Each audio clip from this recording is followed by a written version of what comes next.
அதெல்லாம் சரிங்க. எனக்கு எப்ப வருவார்? எப்படி வருவார்? எப்ப வருவாரு? எப்படி வருவார்? உயிர்களுக்கு இறைவன் செய்கிற உபகாரம் ஒன்றல்ல, இரண்டல்ல. அவன் செய்வது பூரா என்னது? உபகாரம் மட்டும்தான். அவனுக்கு உபகாரத்தை தவிர வேற ஒன்று செய்ய தெரியாது. ஆனாலும் கூட நாம் சொல்லுங்க, என்ன இருக்குடுங்க, சிறப்பாக ஒன்று சொல்லுங்க, சிறப்பாக ஒன்று சொல்லுங்க அப்படின்னா, நம்முடைய அந்த திருவருளை உணர்கிற நிலையை நம்ம ஒரு ரெண்டாக பிரிக்கலான்னு வச்சுக்கங்க. ரெண்டாக பிரிக்கலாம். ஒன்று, அவன் செய்கின்ற உபகாரங்கள் திருவருள் என்று உணராத தன்மை ஒன்று, அவன் செய்வதெல்லாம் உபகாரம் என்று உணர்ந்த தன்மை ஒன்று. அப்போ திருவருளை உணராத நிலை, திருவருளை உணர்ந்த நிலை என்று நம்ம வாழ்க்கையை ரெண்டாக பிரிக்கலாம். வாழ்க்கைன்னா நான் சொல்கிறது இப்போ வாழ்கிற வாழ்க்கை இல்லை, மொத்த வாழ்க்கை.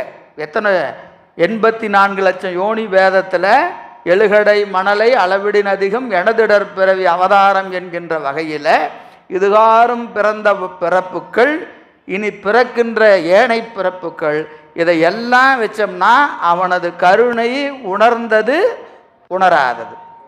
இந்த ரெண்டுக்கு நடுவில் ஒரு கோடை போடணும். ரெண்டையும் பிரிக்கிறதுக்கு ஒரு கோடு போடணுமா இல்லையா? அப்போ அந்த கோடு போட்டிங்கன்னா அந்த இடத்துல ஒரு பொருள் நிற்கும். அது என்னது? குருவருள். குருவருள்.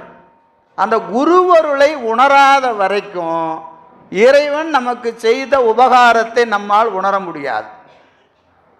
அப்போ எப்போ குருவருளை நாம் உணர துவங்குகிறோமோ, என்று நமக்கு குருவருள் கிடைக்கிறதோ அன்றிலிருந்து நம் வாழ்க்கையில் பல மாற்றங்கள் நிகழ்கிறது. அந்த மாற்றங்களை எல்லாம் ஒரு சொல்லில் சொன்னால் திருவருளை உணர்ந்த நிலை. திருவருளை உணர்கிறோம் என்பதுதான் பொருள். வாழ்க்கை எனக்கு அப்படி நடந்ததுங்க, இப்படி நடந்தது, அந்த நல்ல நடந்தது, என்னென்னமோ நம்ம நீங்கள் 1000 ஒவ்வொருவருக்கும் ஒரு அனுபவம் இருக்கலாம். அந்த அனுபவத்தை எல்லாம் ஒற்றை சொல்லில் சொல்லணும். நான் எப்படி சொல்லலாம்? குருவருளால் நாம் உணர்ந்த திருவருள், குருவருளால் நாம் உணர்ந்த திருவருள். அப்போ இறைவன் நமக்கு செய்கிற உபகாரங்கள் பல. அதில் மிக மிக முக்கியமானது திருவருள் குருவருளாக வருவது.